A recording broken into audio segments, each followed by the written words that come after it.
안녕하십니까. 이민수의 경제토크 시작합니다. 오늘은 기업공시연구소 변영인 대표님이 스튜디오에 오셨습니다. 어서 오십시오. 네, 반갑습니다. 반도체 얘기를 뭐 빼놓고 장을 얘기할 수가 없는 네. 상황이고요. 삼성전자, 하이닉스 정말 뭐 대단한 기세로 갑니다. 일단은 많이 올랐는데 그죠? 네. 근데 그 과거처럼 뭐 좋아질 거야. 기대감, 내러티브 이런 것만 가면 꺾일 수 있는데 워낙 뭐 실적이 뒷받침이 되는 거죠. 네, 네. 그렇죠. 뭐 이번에 뭐 아시는 것처럼 뭐 삼성전자 뭐 4분기 실적 발표가 좀 있었습니다. 해당되는 내용들을 좀 복귀해볼 필요가 있는데 네. 일단 실적 발표 전 일주일 평균 영업이익 컨센서스가 뭐 1개월 전, 뭐 2개월 전 대비해서는 뭐 재차 뭐 상향된 건 알고 있었는데 네. 일주일 전 평균 영업이익 컨센서스보다는 일단 잠정 실적 발표에서는 좀 상회는 했다라고 보여지고 있고 증권사의 높아진 실적 추정치 상단이 21조 7천억이었어요. 영업이익이. 아, 너무나 네. 넘어간 거죠. 오전에 뭐 16조, 17조 하다가 막 20조 나올 것 같아 한쪽에서 네. 그러니까 막 그랬잖아요. 네. 그럼 21조 7천억은 너무 세게 본 거고 그죠? 20조 나왔던가 영업이익이 네. 그죠?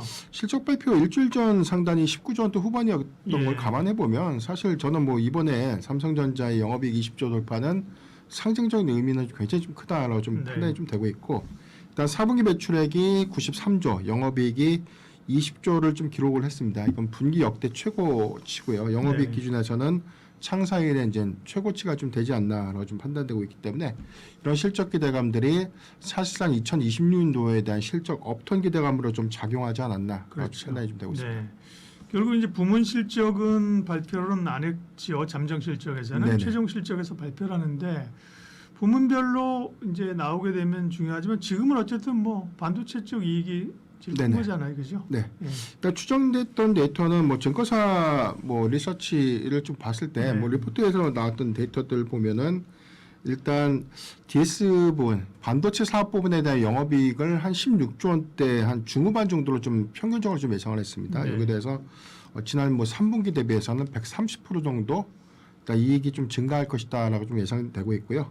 4분기 디램 가격이 3분기 대비해서는 뭐 41% 정도 증가 그리고 낸드가 25% 정도 상승하였을 것으로 좀 추정이 좀 됐는데 이 부분이 상당히 이제 DS 사업 부분에 대한 기여로 좀 이어지지 않았나라고 좀 판단되고 있고 네. 디스플레이 사업 부분이 이제 DSC 사업 부분인데요. 1조 원 후반으로 좀 책정이 됐습니다. 그러니까 3분기 대비해서는 한 50% 정도 증가된 수치. 그래서 이제 대체적으로 보면 뭐 DS라든가 SDC 사업 부분의 경우에는 상당히 좀 호조를 좀 보였다. 반면에 우려했던 부분들이 이제 모바일 부분이죠. DX 네. 부분이 1조 원 초중반 좀 예상되고 있는데 이 부분은 뭐 지난 뭐 상반기 대비 또는 3분기 대비해서는 급격하게 좀 떨어진 수치가 좀 되지 않나. 한간에서는 일단 1조 원대로 좀 밑돌지 않을까라는 우려감도 좀 나오고 있는데 일단 상반기에 집중됐던 스마트폰 출하량이 뭐 3분기에 일부 좀 정체됐던 요인들 그리고 4분기에 급감했던 요인들인데 이 부분은 아무래도 이제 신규 모델에 대한 어떤 일단 뭐 초기에 어떤 출시됐던 어떤 기간들 대비해서 네. 갤럭시 뭐 S25의 출시 시점도 거의 뭐 1년을 좀 경과했던 시점 이런 것들을 좀 감안해 보면 점진적인 어떤 수요 부분, 뭐 수요가 전체적으로 좀 안 좋았다라기보다는 모델이 이제 신규 모델을 가는데 수요 기대감들이 오히려 좀 스마트폰의 출하량들을 좀 정치시키지 않았나라고 좀 예상이 좀 되고 있습니다. 삼성전자는 참 사업 구조가 그래도 좋은 게 사실 반도체 어려울 땐 그래도 가전이나 이런 쪽에서 좀 나름 선방해줬잖아요. 네. 폭발적으로 막 10조 원대가 나오는 건 아니지만 가전에서 커버해주고 그렇죠. 지금은 워낙 반도체가 좋으니까 그죠. 사실 뭐 가전 부분이 좀 부진한 게 큰 영향을 이제 안 줄 거고요. 네. 그럼 이제 결국 이제 지난 4분기 실적이 엄청났는데 올해 실적이 이제 얼마나 될 것이냐 그리고 그걸 주가가 얼마나 반영하고 있느냐가 네. 관건이죠. 네.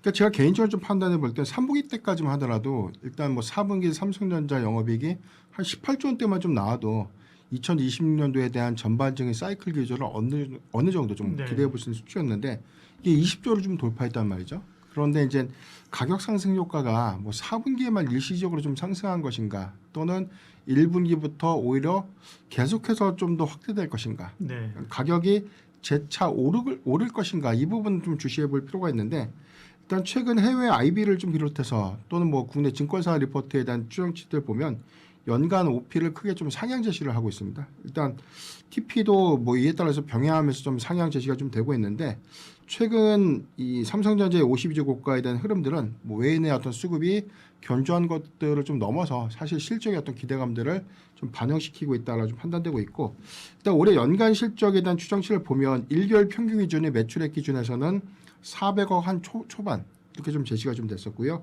영업이익이 1개월 전 상단 기준이 한 98조에서 100조 원대 초반으로 좀 제시가 됐는데 최근 기준으로 보면 평균 영업이익 컨센서스가 130조 원대까지 좀 증가가 됐습니다. 네. 굉장히 수치상으로 보면 분기당 한 25조를 좀 상회한다는 것이죠. 그래서 분기당 이제 30조를 좀 육박하는 시대가 좀 도래된 것인가 그런 기대감들이 가장 크게 좀 반영될 것 같고요. OP 상단은 해외 IB 중에서는 맥커리가 커버한 내용을 보면 한 151조 정도 좀 제시가 됐습니다. 그러면서 맥거리가 네네. 24만 원인가 TP 제시했잖아요. 네, 그렇죠. 예. 국내에서는 뭐 KB증권이 최근에 이제 업데이트한 내용들 보면 네. 145조. 그러니까 괴리를 보면 상단의 괴리치가 국내와 해외 예측치와의 어떤 괴리는 아직까지 그렇게 크진 않다. 네. 굉장히 그 일단 뭐 추정치에 대한 격차가 굉장히 좀 많이 좁혀졌다라는 점들을 좀 확인할 수가 있었습니다. 네.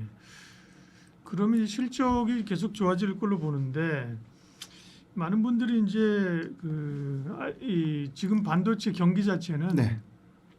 호황인데 이게 언제 이제 또 꺾이느냐 뭐 이런 건데 결국 이제 반도체 가격이 계속 지금 오르잖아요. HBM 뭐 D램 가격이 꺾이는 시점이 어떻게 보면 좀 주가 꺾이는 시점 아니냐 이렇게 얘기하는 분들도 많대요. 네. 단발상업으로 한 2026년도까지 과수요에 대한 부분들 때문에 네. 일시적으로 좀 상승할 것이다. 근데 최근에 뭐 커버 업데이트된 내용들 보면 일단 2027년도까지 장기 사이클에 대한 유지 관점들이 재차 좀 제시가 좀 되고 있는데 일단 디램과 낸드 가격의 상승세가 좀 지속되고 있죠. 뭐 우리가 이제 3분기에서 4분기 데이터로 좀 확인됐던데 데이터를 보더라도 굉장히 좀 크게 좀 증가가 됐고 최근에 우리가 이제 12월에서 1월 달 넘어오는 이 평균적인 구간에 디램 그다음에 낸드의 가격치를 보면은 한 5에서 7% 정도가 꾸준하게 좀 상승을 했습니다. 여기에 대해서는 일단 뭐 낸드의 최근 어떤 가격 상승 효과 부분들은 일단 뭐 훈련 모델에서 이제 추론형 영역으로 좀 확대될 수 있는 부분들. 그래서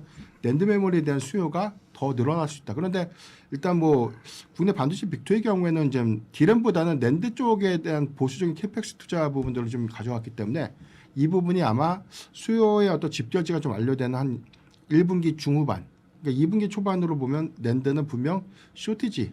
그래서 이제 가격 상승 효과들은 25에서 많게는 한 35% 정도까지 증가될 수 있겠다는 전망들이 좀 나오고 있고 디램의 경우에는 일단 대역대가 좀 틀린데 32기가 디램의 경우에는 사실 뭐 가격 상승 효과들이 좀 가장 크게 나오는데 요즘 64, 뭐 16 할 거 없이 재차 좀 동일한 수준에서에 대한 가격 상승이 일어나고 있고 이 부분은 HBM의 어떤 수요와 좀 상반되는 범용 메모리 쪽에서에 대한 가격 상승 효과들, 뭐 DDR5에서 DDR4 뭐 여기서에 대한 가격 상승 효과들이 크게 좀 반영되고 있지 않나. 이제 여기 최근에 우리가 이제 시장에서 봤을 때 PC 가격에 대한 어떤 부분들도 굉장히 좀 PC 전체 어떤 조립 가격들을 보면 이 메모리 가격의 상승분들 때문에 평균적으로 가격이 한 30에서 한 40% 정도의 가격 상승 효과가 있었습니다. 이 부분이 단발성으로 좀 끝날 것 같지는 않다. 그리고 최근에 이 반도체 빅2의 이 고객사들과에 대한 어떤 단가 협상 부분들이 일단 뭐 3개월 분기당 협상이 아니라 1개월 단위로 업데이트를 하고 있다. 이 부분에 대한 차이점들은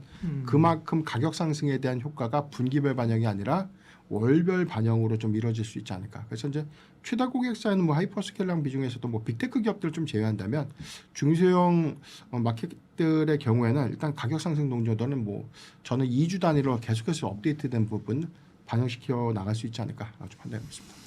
삼성전자는 뭐 실적이 역대급이다. 그동안 뒤처졌었던 스타일 구겼던 HBM 쪽도 이제 정상적으로 진입했다. 예. 그다음에 파운드리 쪽도 기대감이 있고, 네. 뭐 또 그 AP 그죠? 모바일 AP 쪽 기대감도 있고, 네. 뭐 다 좋아요. 그런데 문제는 주가가 올랐다는 게 이제 고민이죠, 그죠? 네. 삼성전자는 진짜 지나고 보면 실적이 정말 안 좋다고 하고 주가 빠질 때가 이제 기회예요, 그죠? 네. 5만 원 밑으로 일시적으로 하회한 적이 있었거든요. 근데 지금 15만 원이잖아요. 네, 주가 그렇죠. 그렇죠. 네. 근데 이 부분을 좀 조정받으면서 하려고 기다리는데 조정을 안 주고 계속 가요. 그리고 이제 어떻게 해야 되느냐 가지고 있는 분들 사도 되냐, 네, 좀 팔아줘야 되느냐 지금 그게 고민이죠. 네. 1월 달에 제가 수급 동향을 좀 보니까 네. 이 조정이라고 좀 할 수 있는 게 한 마이너스 한 2% 정도 빠진 거. 네, 이 부분도 매수의 기회가 좀 되지 않았나라고 좀 음. 통계적으로 보면 나와 있고요. 일단 15만 원 점진적으로 좀 고가를 높여가는 추세를 좀 가져가고 있는데 역시나 뭐 TSMC의 이 호실적 발표, 그다음에 이 가이던스에 대한 상향 제시 부분들 이 부분은 다 좋았다. 그리고 최근에 반도체 관세에 관련된 노이즈가 좀 있는데도 불구하고 네. 오늘도 좀 강한 흐름을 좀 가져가고 그렇죠. 있는 부분들을 감안을 해보면 역시나 SK 하이닉스의 4분기 잠정 실적 발표에 대한 기대치도 굉장히 좀 높아졌기 때문에 이 부분은 과거에는 뭐 삼성전자에 관련 이슈가 나오면 SK 하이닉스가 좀 조정받았고 또는 SK 하이닉스에 대한 이슈가 부각될 때 네, 삼성전자 주가 좀 조정받았던 시점과는 좀 다르게 지금은 뭐 전체적인 또 수급 기조가 좀 동반해서 좀 같이 움직여지는 좀 경향들이 있습니다. 그러니까 시황이 안 좋으면 같이 쉬어가는 그런 구간들이지만 일단 실적의 또 추정치에 대한 기대감들이 좀 유효하다. 저는 이 점을 좀 참고를 해봤을 때는 그래서, 재차 조정 시 네. 매수 관점이 유효하지 않을까. 그 조정이 조정이 안 큰 온다니까. 폭의 큰 폭의 좀 조정보다는 저는 한 2% 정도, 예, 3% 예. 정도 하락하더라도 조금씩 모아가는 전략. 네, 올라갈 때 비쌀 때보다는 그래도 그렇죠. 1, 2% 정도라도 좀 조정을 주는. 만약에 낙폭 시장의 전반적인 상황들이 안 좋아서 삼성전자가 5에서 6% 정도 하락을 해준다면 네. 그때는 조금 더 비중을 많이 실는 전략이 유효하지 않을까라고 좀 판단해 보겠습니다. 하이닉스 실적은 또 얼마나 좋을 것인가 네. 이런 기대감들이 시장에 많습니다. 네. 일단 이 기대치가 삼성전자 잠정 실적 발표 이후 또는 이제 TSMC까지 발표가 좀 되다 보니까 네. 오히려 이제 HBM 부분에 대한 수요 집중 부분들이 더 부각이 됐죠. 그렇기 때문에 SK하이닉스의 실적 추정치 일단 이 리포트 커버 내용도 보면 네. 일주일 단위로 계속해서 한 조 단위로 좀 변경이 좀 되는 것 같습니다. 대단하다. 예. 그러니까 추정치를 보면 최근 1주간 기준으로 상향 제시가 좀 되고 있는데 1개월 평균 영업이익 컨센서스가 14조 원대 중후반. 제가 지난달 제시했던 부분이 한 15조 원대로 좀 제가 자료를 좀 가져왔던 것 같아요. 네. 근데 최근 1주간 기준으로 보면 16조 원 초반까지 평균적인 어떤 컨센서스가 좀 증가가 좀 됐습니다. 4분기 영업이익을 네네. 하는 거죠. 예. 그러니까 최근에 이 증권사 커버 상단을 보면 17조 원대 후반에서 일단 18조 원대까지 지금 제시가 좀 됐기 때문에 좀 있으면 20조 나오겠네. 그렇죠. 아직은 커버된 내용들이 없기 때문에 평균 컨센서스는 이제 네. 16조보다는 네. 17조 원대 한 중후반 네. 내지는 18조 원대 초반까지가 평균적으로 좀 제시가 되지 않을까. 일단 상단이라면 박사님께서 좀 말씀하셨던 것처럼 이제 20조 원도 사실 저는 뭐 제시가 좀 될 수 있지 않을까. 그러니까요. 그렇게 보기 때문에 일단 외형적으로 보면 삼성전자가 범용 쪽에서에 대한 수요가 증가됐던 부분들이 이번 영업이익에 굉장히 좀 크게 기여가 됐는데 일단 동사의 경우는 HBM 집중도가 한 70%가 좀 넘는데 이 파일을 다 가져간다고 하더라도 영업이익 20조면 굉장히 좀 큰 수치거든요. 이게 3분기 기점에서 영업이익이 사상 처음으로 10조 원을 좀 돌파를 한 것이기 때문에 만약에 20조 원대 영업이익이 나온다면 거의 뭐 2배에 육박하는 수준이 그러게요. 한 분기만에 좀 이루어졌다. 그런 이제 그렇게 좀 볼 수가 있겠습니다. 그러면 이제 삼성전 뭐 TSMC야 뭐 파운드리니까 그죠? 삼성전자 하이닉스하고 지금 직접 비교하기는 어려운데 삼성전자의 실적을 보면 이제 하이닉스도 어느 정도 추론할 수 있는 거잖아요. 지금 부문별 실적이 나오지 않았습니다만 결국 이제 가격 상승 효과가 그러면 하이닉스 실적에는 또 HBM 쪽은 얼마나 영향을 줄 것이냐가 관심사거든요. 네.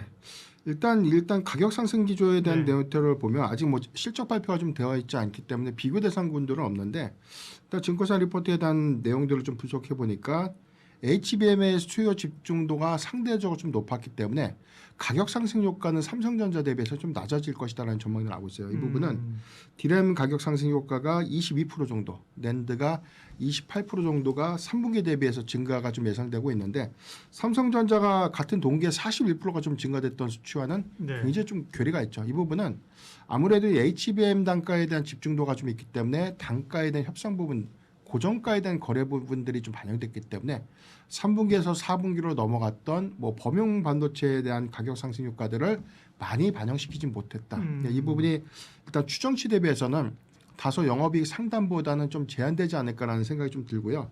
다만 이 부분은 다시 말해서 1분기에는 추가적인 어떤 기대 요인들이 좀 될 수 있는데 HBM보다 이제 범용 메모리 비중이 4분기보다 1분기가 좀 높아진 점들을 좀 감안해 보면 1분기에 메모리 가격의 상승 효과는 반대로 이제 삼성전자보다는 조금 더 반영시키면서 이익 추정치를 그래도 좀 더 상향시킬 수 있지 않을까라고 좀 판단이 좀 되고 있습니다.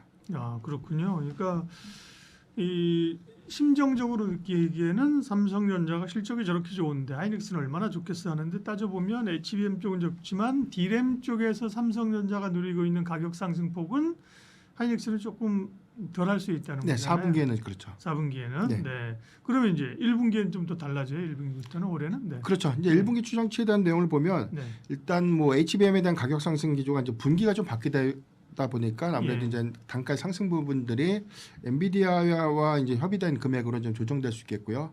여기 대해서 이제 범용 메모리 관련된 어떤 캐파 증설 부분들 그리고 이제 생산량에 대한 확대 부분들 좀 감안해 보면 메모리 가격의 상승분이 1분기에 조금 더 반영. 그러니까 무게감이 좀 더 실어주면 1분기 추정치는 조금 더 영업이익 추정치에서는 조금 더 삼성전자 대비해서는 이 프로테이지 비율에서는 좀 높아질 수 있다라고 판단되고 있고 이 부분 때문에서 그런지 모르겠지만 연간 실적 추정치도 굉장히 좀 높아졌습니다.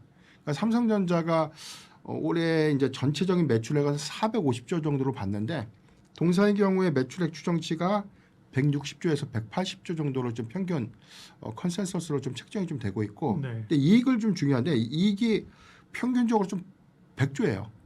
그러니까 삼성전자 450조 외형에서 상단 150조 정도의 영업이익. 근데 동사의 경우에는 상단 180조 영업이익에서 100조 원 정도에 대한 영업이익이면 OPM 기준에서 굉장히 높다는 그렇죠. 뜻이죠. 예. 그래서 이 부분은 영업이익률 관점에서 SK하이닉스에 대한 가치 부분들. 그래서 최근에 이 TP 상향 부분들에 대한 멀티플 부여가 조금 더 삼성전자보다는 좀 상향시키지 않나라고 판단되고 있고 최근에 영업이익 상단은 한국투자증권이 한 128조 원으로 좀 제시를 했습니다. 해외 IB 중에서는 뭐 UBS가 150조 원 정도를 추정을 했는데 일단 매출 대비해서 삼성전자 동일한 영업이익을 좀 낸다는 것은 저는 좀 개인적으로 괴리는 좀 있다 봐요.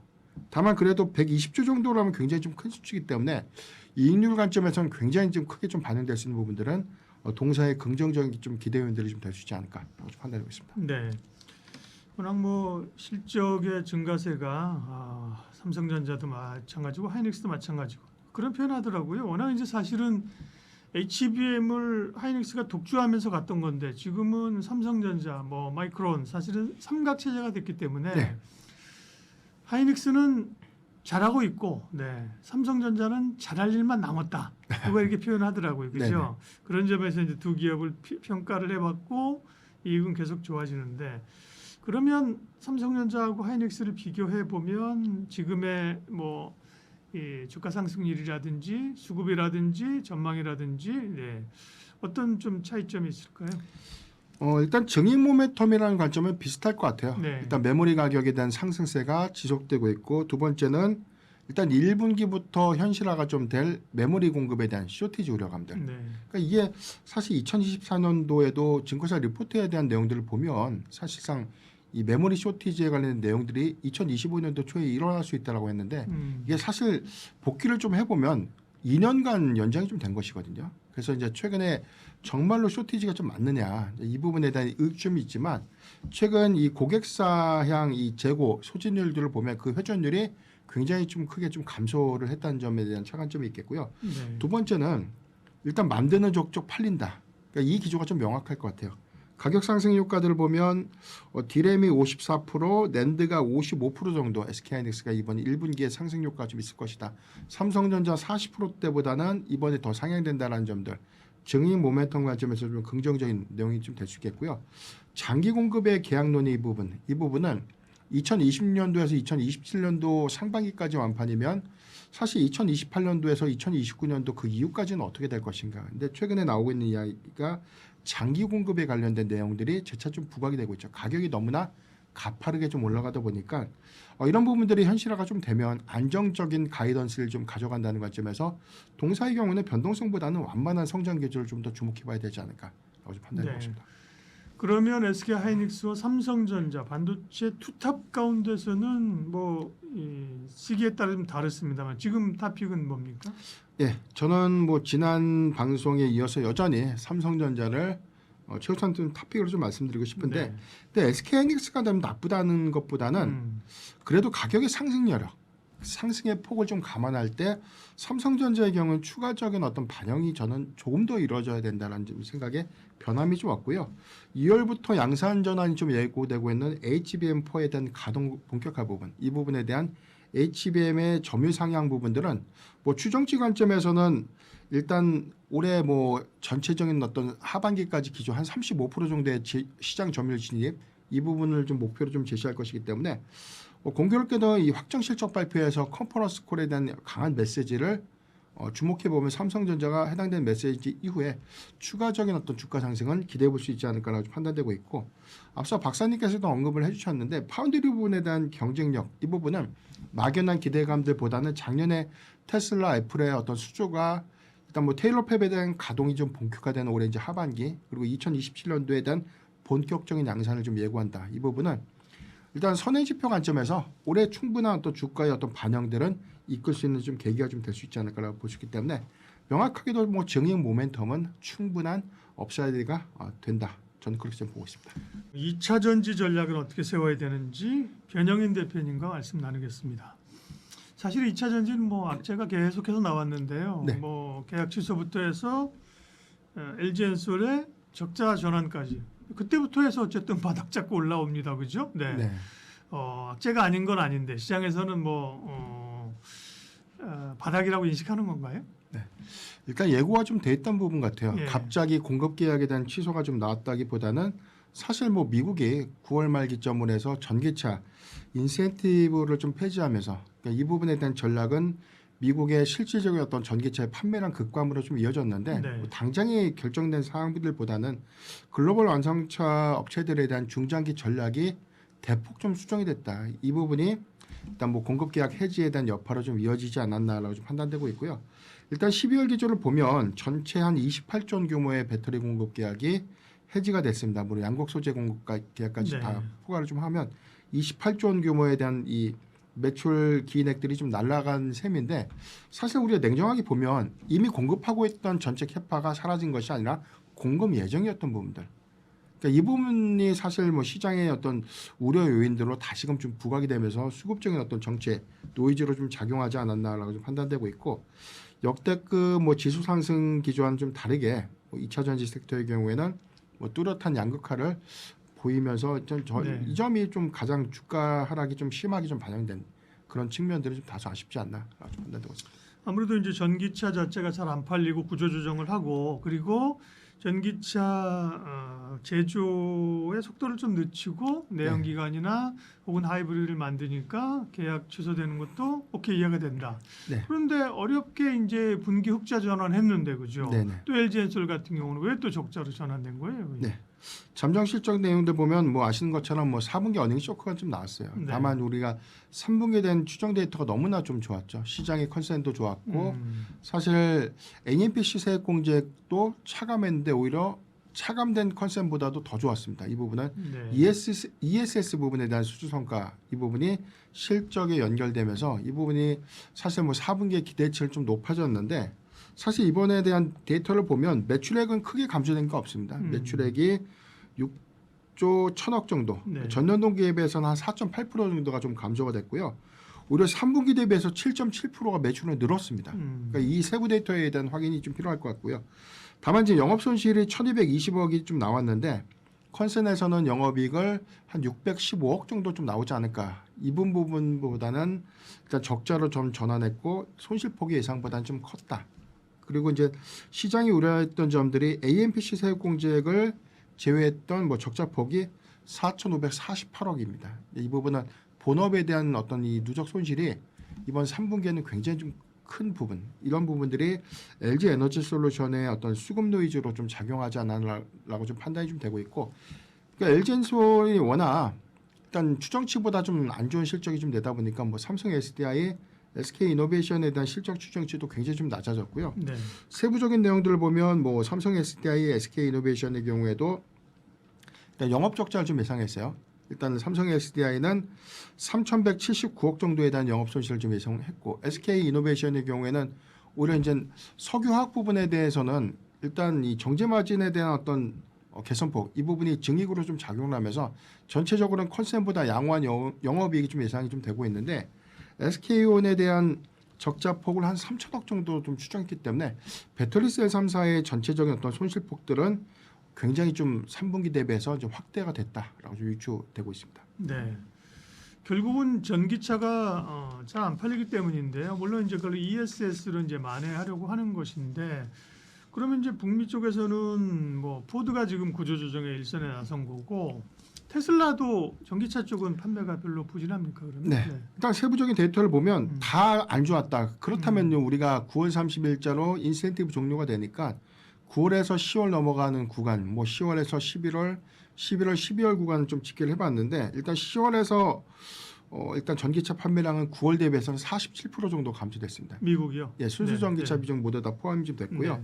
다만 이제 11월 달에는 이 감소세가 좀 다소 완만한 감소로 좀 전환이 됐는데 10월에서 11월 데이터는 5.2% 정도가 좀 감소됐고 오히려 12월 달은 늘었습니다. 그러니까 연말 이게 프로모션에 관련된 이벤트 효과가 좀 반영이 되면서 전체적으로는 한 12% 정도 일단 일단 전기차 판매량이 좀 증가됐을 것이다라고 좀 추정이 좀 되고 있는데 일단 대체적인 어떤 내용들 보면 인센티브의 폐지 이후에 뭐 완만한 하락세가 확인이 됐고 일단 4분기에서는 반등에는 좀 성공했지만 과연 이제 1분기부터에 대한 기저효과는 좀 어떻게 될 것인가 이게 좀 중요할 것 같고 그 추정이 좀 되고 있는 부분들은 일단 전체적으로 인센티브에 대한 단기적인 또 감소 여파는 불가피했다.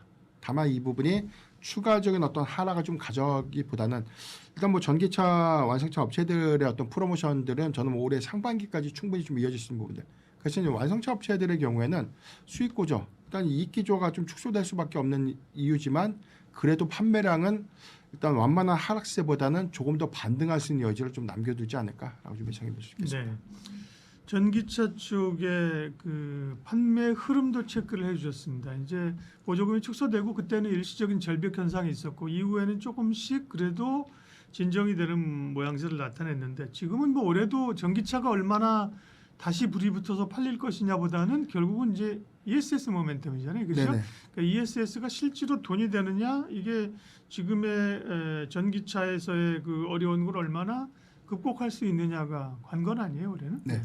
그래서 이제 시장 기대하고 있는 네. 부분들은 악재는 반영됐다. 전체적인 어떤 실적 부진 효과들은 3분기에서 4분기로 모두 다 이제 털어버린다. 그렇다면 이제 반등할 수 있는 요건이 되려면 사실 네. 1분기 실적이 어느 정도 수익성 방어라는 측면들 또는 이익 기조가 상당히 좀 완화됐다라는 시그널을 분명하게 좀 심어줘야 될 것 같은데 일단 뭐 긍정적인 부분들은 추가적인 전기차 판매량에 대한 감소보다는 완만한 감소 내지는 반등이라는 기대 요인들이 좀 남아있다는 점. 다만 전기차 판매량은 증가될 수 있지만 완성차 업체들에 대한 이익 구조가 악화될 수 있는 부분들, 프로모션에 대한 확대 영향들이 일단 뭐 배터리 셀사들에 대한 이 단가 인하 압력으로 좀 이어질 수 있는 부분들은 셀사의 수익 구조를 좀 위축시킬 수 있는 부분이기 때문에 이 점은 조금은 좀 우려되는 그런 부분이 아닌가라고 생각이 좀 되고 있고요. 다만 이제 ESS 부분에 대한 수주 확장 부분들은 일단 제차 수주 잔고가 올해도 좀 증가될 수 있는 부분들, AI 데이터 센터의 건립량들은 뭐 2032년까지 피크 기조를 좀 가져간다면 뭐 사실상 ESS의 건립 속도들은 빨라질 수밖에 없는 점, 이 부분은 중요한 좀 기대 요인들이 좀 될 수 있기 때문에 악재가 선반영된 이후에는 개별지의 어떤 ESS 수주 성과라든가 차세대 배터리에 관련된 수주 부분으로 선회되는 그런 차별화 전략이 개별적인 수급을 좀 이끌 수도 있겠다라고 판단하고 있습니다. 네.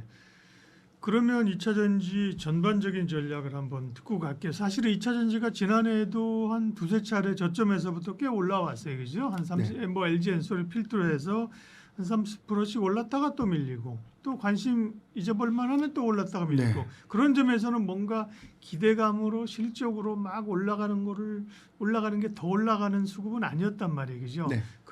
그렇게 해서 지금도 보자는 의미가 그러면 이제 바닥권이니 일정 부분의 그 주도적인 그 어떤 추세적인 상승은 아니더라도 트레이딩이라든지 전과 같은 상승세는 나올 수 있다. 이렇게 네. 보십니까? 네, 일단 뭐 지수의 최근의 흐름들이 너무 양호하고 예. 사실 과소급을 좀 가져가는 종목들이 재차 좀 상승할 수 있는 상승의 여력들 그 폭이 이전보다는 좀 떨어진다라고 우리가 좀 감안을 해보면 그동안 소외됐던 실적주라든가 그 이외 종목들로 회귀될 수 있는 부분들, 특히나 제약바이오주라든가 2차 전지 섹터의 수급이 회귀될 수 있는 부분들은 저는 기대해 볼 수 있겠다라고 판단해 보겠고요. 다만 그 부분보다 조금 더 연속성을 좀 가져가기 위해서는 뭐니 해도 시장의 수익성이라는 관점에서, 실적이라는 관점에서 정말 좋아질 것인가라는 여지가 좀 중요할 것 같은데, 당장 그 인센티브에 대한 어떤 폐지는 미국 시장에 대한 역할보다는 글로벌 기조, 전체적인 어떤 전기차에 대한 의무 전환이 지연됐던 것이 가장 큰 원인이 좀 되지 않았나.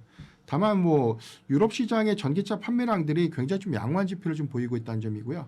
일단 뭐 중국의 성장성이 굉장히 좀 빠르다는 점, 이런 것들을 좀 감안해 보면 전기차 시대를 일단 우리가 패단해서 좀 예단할 필요는 없다. 그런 관점에서 보면 낮아진 구간, 캐즘의 지속성, 그다음에 전체적인 악재가 현재 주가의 어떤 수급 정체 요인으로 좀 작용을 했지만, 그럼에도 불구하고 앞으로의 어떤 방향성들, 그러니까 내연차보다는 전기차로서에 대한 시대는 네. 점진적으로 좀 간다라는 그런 명확한 방향성을 좀 감안해 보면, 일단 업황이 돌아오는 구간에 저는 적당한 어떤 가격 상승 효과들, 가격의 어떤 가치 반영을 이룰 수 있다는 관점에서 보면, 그래도 배터리셀 3사는 모아간 전략, 특히나 뭐 저는 LG에너지 솔루션의 네. 경우에는 일단 힘들지만 그래도 많이 빠지는 구간이라면 모아간 전략이 유효하지 않을까.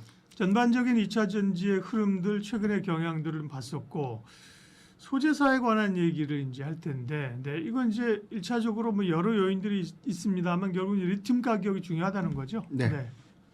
최근에 리튬 가격, 제가 매 시간마다 리튬 가격에 대한 동향들을 좀 말씀드렸는데, 이렇게까지 완만하게 상승을 했다. 이 점 이전에도 좀 강조를 좀 들었지만 연속성이 좀 중요하다라고 좀 말씀드렸는데, 최근 가격 동향을 보면 이전과는 다르게 계속해서 연속성을 좀 보여주고 있지 않나라고. 변동성이 줄고 오르고 있다. 네네. 네, 어느 정도인데요? 일단 11월 기준에서 이 킬로당 80위안 후반에서 형성됐던 뭐 리튬 가격, 이 부분이 12월 기점을 보면 한 100위안 초반에서 왔다 갔다 좀 했습니다. 네. 100위안을 한번 찍고 다시금 뭐 90위안 중후반에서 형성이 좀 됐는데, 이 수치까지만 하더라도 25년 대비해서는 거의 뭐 저점 대비 한 약 2배 정도에 대한 상승폭. 이 부분, 다만 1월 고가 기준을 보면 킬로당 156위안까지 좀 상승했죠. 그러니까 벌써 12월 데이터에 대비해서는 거의 50% 정도에 대한 가격 상승 효과들이 이번에 좀 반영되면서 2년 내 뭐 최고치를 경신했다. 이 부분은 점진적인 어떤 수익성 개선 관점에서 상당한 좀 기대 요인들이 좀 될 수 있지 않을까라고 좀 판단해 보고 있습니다. 결국 리튬 가격은 지난해에도 꽤 주목을 받았었는데, 리튬 가격이 사실 변동성이 큽니다. 근데 네네. 안정적으로 간다는 거는 결국 수급상에서 이제 중국에서의 공급 제한 이런 거 이제 규제 이런 것들 계속 얘기가 있었잖아요. 그 네. 부분이 지속적으로 긍정적인 영향을 주고 있나 보죠. 네, 12월 달에 일시적인 어떤 상승분은 뭐 CATL에 대한 뭐 리튬 광산 채굴 허가에 대해서 보류를 좀 했었죠. 네. 그래서 이제 중국의 기주가 뭐 전체적인 어떤 공급망을 재편한다. 그래서 신규 광산 채굴 허가를 좀 취소한다. 이 부분 때문에 세계 최대 이 광산 채굴이 뭐 취소되는 것이 아닌가, 그런 어떤 우려감들이 사실 가격 상승에 대한 효과로 좀 이어졌는데, 결국에는 다시 뭐 허가가 좀 됐습니다. 이 부분 때문에 리튬 가격이 살짝 좀 조정을 좀 받은 바 있었고요. 네.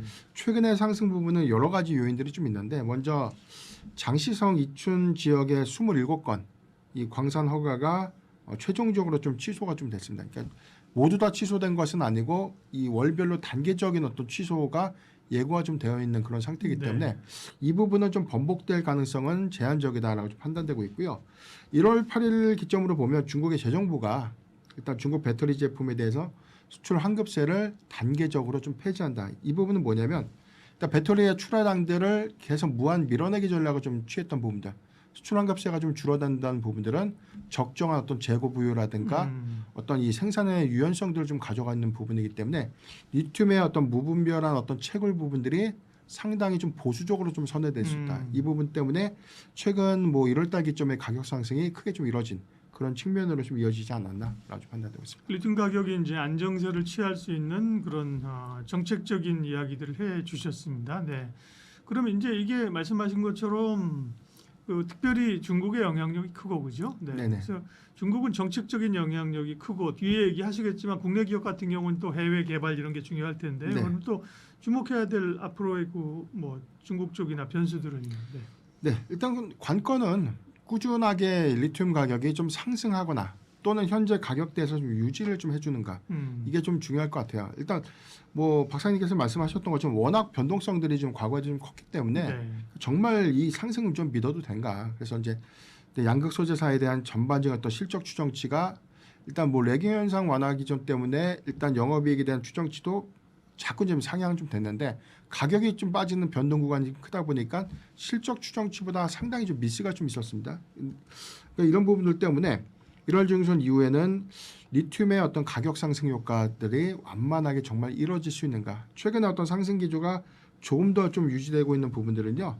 중국의 4대 리튬 강산이 지금 현재 유지 보수라는 어떤 빌미로 해서 1개월 정도에 대해서 이 생산을 좀 중단한 그런 부분들이 단기적으로 좀 이어졌고 최근에 이 156위안까지 좀 상승했던 부분들이 지금 132위안에서 140위안까지 조금 소폭 좀 떨어졌거든요. 이 부분은 인도네시아에서 리튬 광산에 대한 발레 인도네시아라고 이제 브라질 광산 업체입니다. 네. 발레 인도네시아가 일단 뭐 리튬 생산에 대해서 뭐 인도네시아 정부로부터 공식 승인을 좀 받았다. 그래서 이제 일단 뭐 공급량들이 증가될 수 있는 부분들이 좀 노이즈가 좀 됐는데 전체적인 어떤 이 채굴량들을 좀 감안해 보면 중국의 4대 리튬 생산 기업들에 대한 어떤 이 생산량들 이 부분을 보수적으로 좀 가져가는가 그 방향성이 좀 중요할 것 같아요. 만약에 이제 보수적인 방향성들을 좀 가져가게 된다면 가격 상승 기조는 조금 더 완만하게 좀 이어갈 수도 있겠다라고 좀 예상되고 있습니다. 네. 그러면 이제 기업별로 이제 소재사 중심으로 좀 보면요. 최근에 뭐 이제 LNF도 그 계약 취소가 있었습니다. 함께 강세를 보였고 네. 특징적으로 강했던 게 포스코홀딩스거든요. 최근에 네네. 급등을 한 차례가 있었는데요. 포스코홀딩스 상승의 배경은 뭐예요?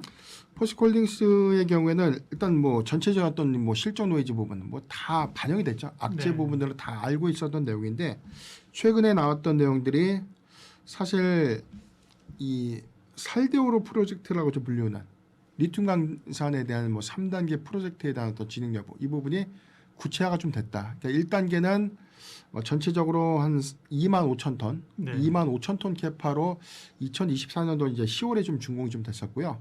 나머지 2만 5천 톤 규모가 2단계 프로젝트인데 이게 올해 연말에 좀 종료가 됩니다. 그렇다면 연산 한 5만 톤 캐파의 리튬이 생산이 좀 가능한 그런 수준이고 국내에서 광양 1, 2공장 다 돌리면 한 4만 톤 정도 추정이 되고 있기 때문에 보수적으로 3만 톤 잡아도 연간 8만 톤 캐파를 좀 보유하고 있다. 근데 이제 3단계 프로젝트가 왜 중요하냐면 전체적으로 5만 톤 캐파에 대한 프로젝트입니다. 이 부분에 대한 규모는 굉장히 좀 크기 때문에 만약에 2028년도에서 2029년도까지 3단계 프로젝트가 좀 종료가 좀 된다면 연산 해외에서 한 10만 톤 캐파, 국내 3만 톤 캐파를 좀 종합해 보면 13에서 14만 톤 정도에 대한 리튬 캐파를 좀 보유하게 되는데 글로벌 3위 정도에 대한 캐파이기 때문에 가격 상승 효과에 대한 기재 이 부분은 전체적 어떤 평가 가치를 좀 상향시킬 수 있는 부분이기 때문에 포스코홀딩스가 최근에 좀 강했던 이유가 좀 되지 않았나 좀 판단되고 있습니다. 네.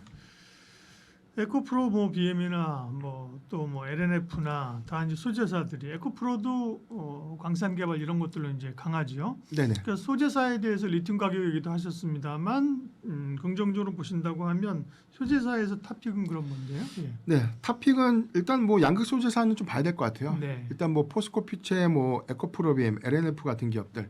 일단 레깅이라고 해서 어찌됐든 원재료에 대한 비축량들이 가격이 상승함에 따라서 공급해는 판가 전이 전략 이 부분에 대한 평가책 부분들이 네. 그동안 손실을 좀 기인됐던 부분들 그래서 평가 이익으로 좀 회귀될 수 있는 부분들은 1분기 또는 뭐 2분기에 재무 개선 효과가 좀 있지 않을까라 좀 판단되고 있고 여기서 일단 전기차 판매량의 수익 구조를 좀 논의를 하더라도 일단 프로모션 혜택으로 인해서 일단 판매량이 좀 더 반등할 수 있는 여지가 있다면 그만큼 출하량이 좀 증가된 요인이기 때문에 실적 개선의 기대 요인들은 될 수 있겠다. 그래서 저는 양극 소재사 3사 중에서는 포스코 퓨체엠을 좀 관심 있게 좀 봐야 되지 않을까라고 좀 강조를 좀 드리고 싶고요.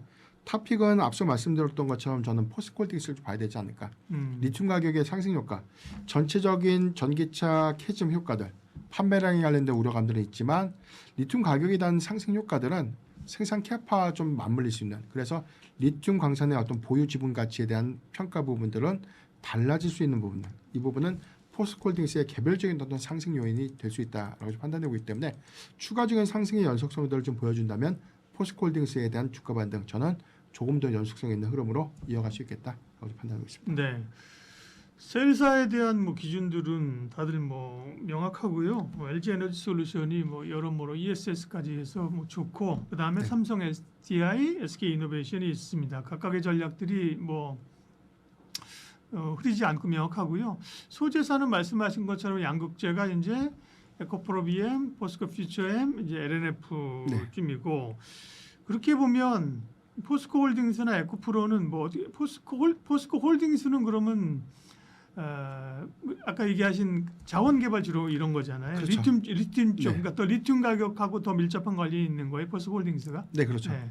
그래서 저는 뭐 포스코홀딩스가 리튬 가격이 상승함에 따라서 예. 리튬의 보유 가치 음. 또는 생산에 따른 어떤 재고 보유 가치가 가격 상승 효과가 좀 맞물리면서 오히려 일단 그 이전에는 리튬 가격이 그만큼 좀 빠졌기 때문에 뭐 염물 리튬이라든가 보유하고 있는 리튬 강산의 가치가 같이 좀 깎이면서 주가 좀 조정을 받았다.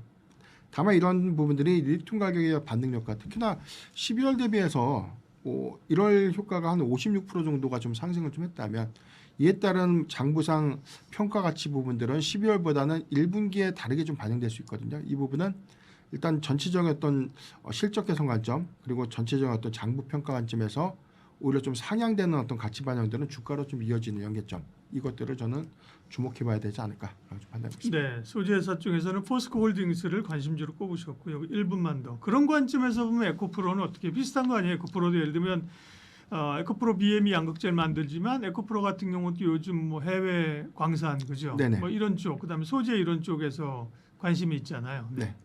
일단 1등을 굳이 뽑으라면 뭐 포스코홀딩스를 좀 말씀드렸는데 예.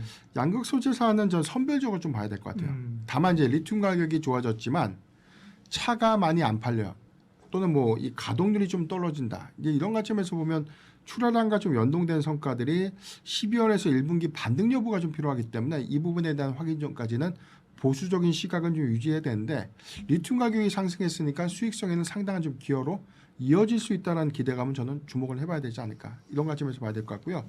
특히나 저는 양극 소재사들의 경우에는 ESS에 관련된 어떤 수급과 연동되는 움직임들이 더 크게 좀 반영되고 있지 않나 이런 관점에서 보면 LFP 관련된 모멘텀이라든가 LFP에 관련된 전체적인 어떤 증설 또는 신규 투자에 관련된 효과들을 조금 더 주목해서 좀 봐야 되지 않을까 아주 판단하고 있습니다. 네, 자동차 얘기하겠습니다. 와, 자동차도 불이 한번 붙으니까 그렇죠? 네.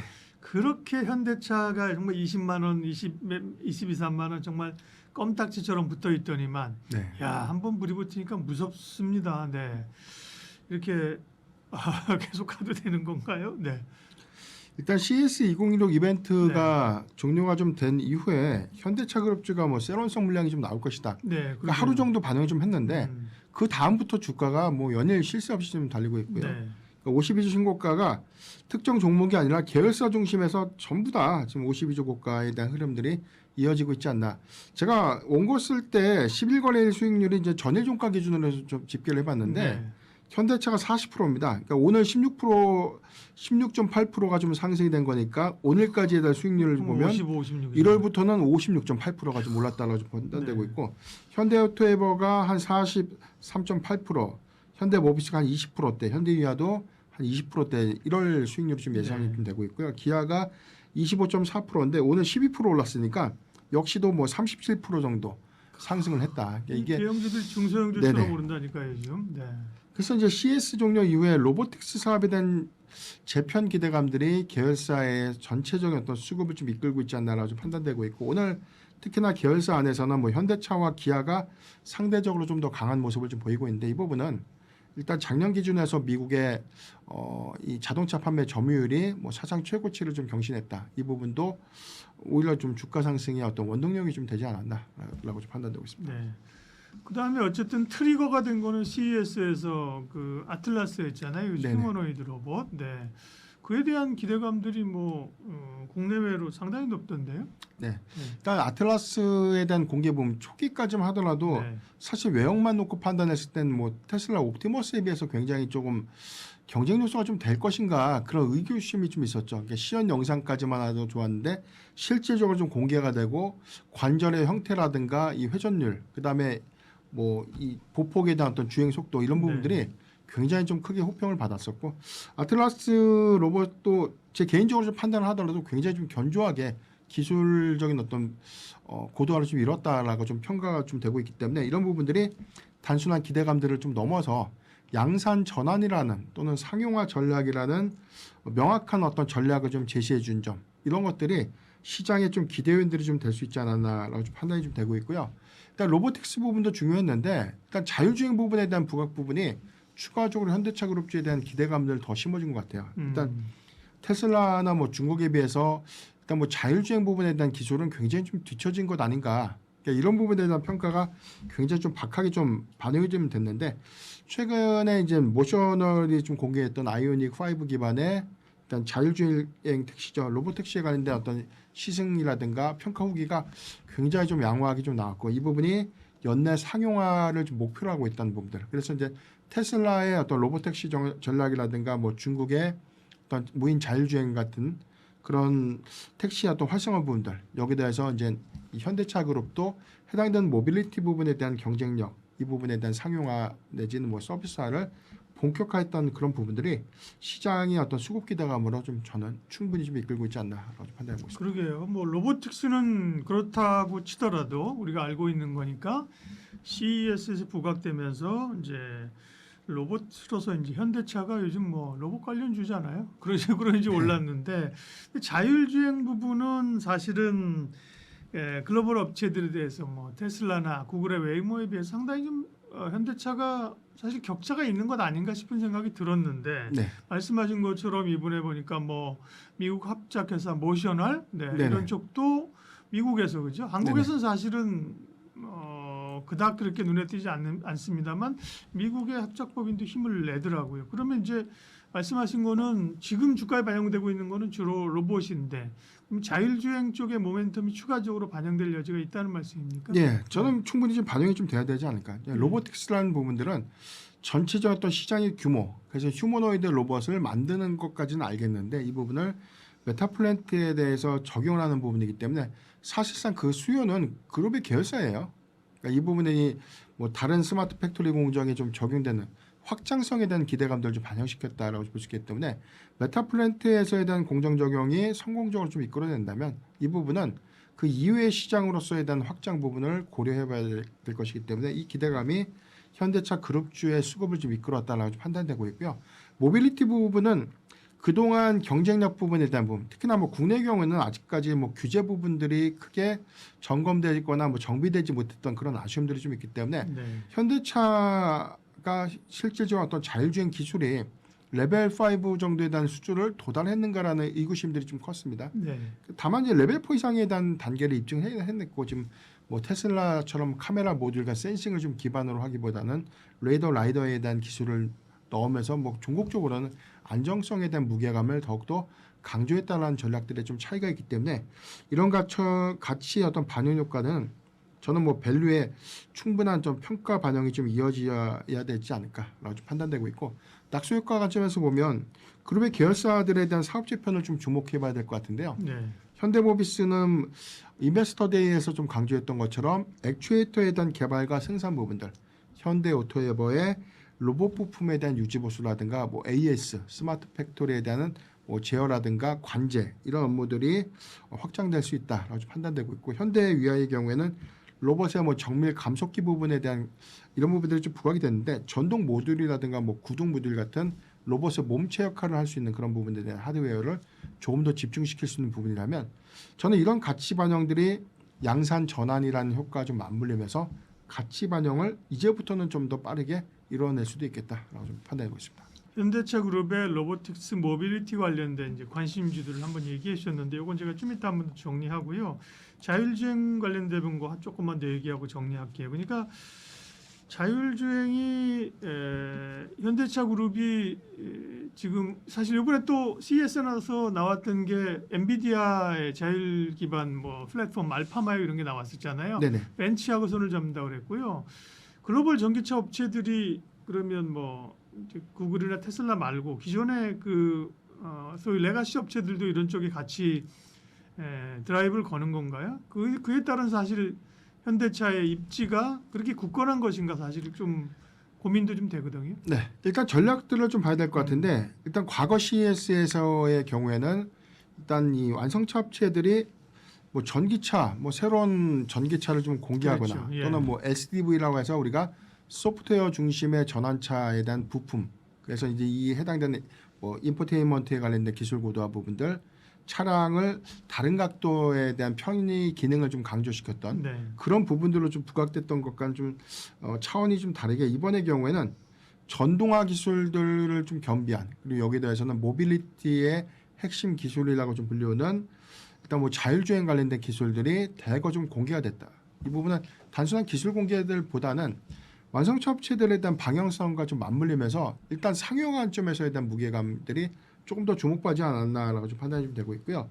벤츠의 경우에는 일단 박사님께서 이제 언급하신 것처럼 알파마요를 좀 탑재하는 뭐 SDV 통합 스택이죠. 알파마요의 기반으로 한 이 전기차 CLA를 올해 이제 1분기에 좀 출시한다고 합니다. 그러니까 이 부분에 대한 해당되는 어떤 내용들, 전체적으로는 뭐 레벨 몇 단계에서에 대한 상용화를 좀 이룰 것인가, 이 부분은 아직 공개가 좀 되지 않았지만 알파마요라는 게 전체적인 어떤 데이터에 대한 학습 능력들을 좀 가져가고 전체적인 자율주행에 관련된 어떤 구조 부분들을 확대시킨다는 관점에서 좀 뭐 벤츠가 충분히 뭐 레벨 4 이상의 단계에 대한 기술을 좀 가지고 있다라고 좀 볼 수 있기 때문에 이 부분은 무인형 자율주행을 좀 구현할 수 있는 핵심 기술과 상당히 좀 콜라보가 좀 잘 될 것이다라는 예상이 좀 들고 있고요.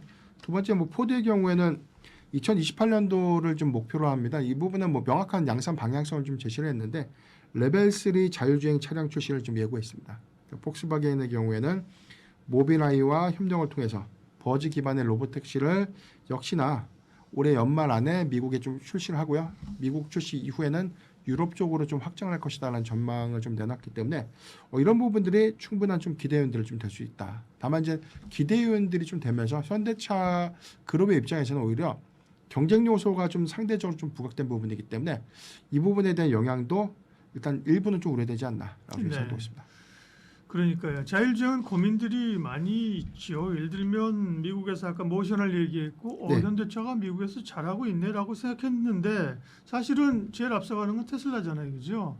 미국은 뭐 테슬라는 이미 거기서 다 테슬라나 구글이나 다니고 있는데 거기를 미국이 아무리 뭐 미국이지만 미국이 시장을 열어주면서 현대차 토요타 니네도 미국 시장에서 로보택시 해봐 그렇게 하겠어요?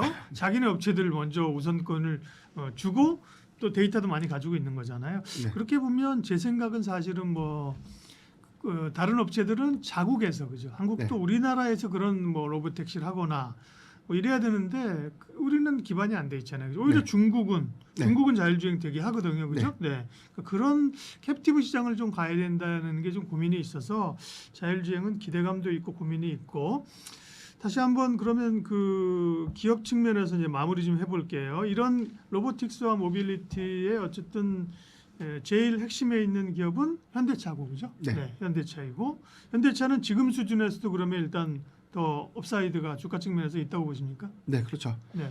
일단 레벨 4에 대한 기반 효과는 달라요. 지금 네. 시장에서 보고 있는 것은 뭐 테슬라가 카메라 센싱과 모듈로만 기반으로 한 완전 무인 감독 네. 자율주행차를 만들고 이를 기반으로 한 로보택시를 상용한다. 이 전략이고요. 일단 뭐 중국 같은 경우는 현재 레벨 3 상용화 차종 2종이 승인이 됐고 일단 고속도로에서는 레벨 3 사람이 개입하지 않는 자율주행 체제 주행은 좀 가능한 수준이다라고 볼 수가 있겠습니다. 그러니까 레벨 3는 필요시에 운전자가 좀 개입하는 요건인데 현대차의 경우에는 일단 과거에 우리가 좀 보면 레벨 3 단계 고속도로에 주행할 수 있는 전용 시속 90km를 유지할 수 있는 자율주행 차종을 좀 안 되겠다라고 했던 부분들이 현재 좀 네. 중단이 좀 된 상태입니다. 다만 기술적인 어떤 방향성들을 보면 레벨 4 이상에 대한 부분들, 레벨 5는 완전한 뭐 관제와 제어까지를 모두 다 겸비한 사람이 전혀 개입하지 않을 뿐더러 아예 운전대조차 없죠. 악셀레이터 자체가 없는 그런 차종에 대한 전환점들을 가져갈 수 있는 그런 어떤 종국적인 방향성에서는 전 현대차의 매력도가 기술적인 강점에서 전 부각이 좀 될 수 있겠다. 이 부분을 좀 주목해봐야 될 것 같고요. 현대차가 마지막으로 밸류체인 얘기만 한 번 더 정리할게요. 네. 사실은 모비스 액추에이터 얘기도 하셨고 그죠? 네. 또 로봇으로만 보면 위아 얘기하는 분도 있더라고요. 현대 네. 오토에브야 소프트웨어 중심인데 오늘 보니까 70만 원까지 오토에브 목표가가 나왔어요. 근데 또 얼마 전에 보면 글로비스가 한번 급등한 적이 있단 말이에요. 네. 그죠? 네. 그러니까 이 현대차 밸류체인들은 각각의 영향력들이 있는데 변 대표님 보시기에 주가 측면에서 투자 측면에서 오른 거 다 감안해서 네. 이렇게 좀 우선순위별로 좀 다시 좀 펼쳐놔줘 보세요. 네, 일단 현대차 그룹의 상승률 관점에서 저는 그나마 시가총액에 대한 어떤 이 부분을 좀 감안할 때 현대 오토에버에 대한 수급 탄력도가 상대적으로 좀 좋지 않을까. 네.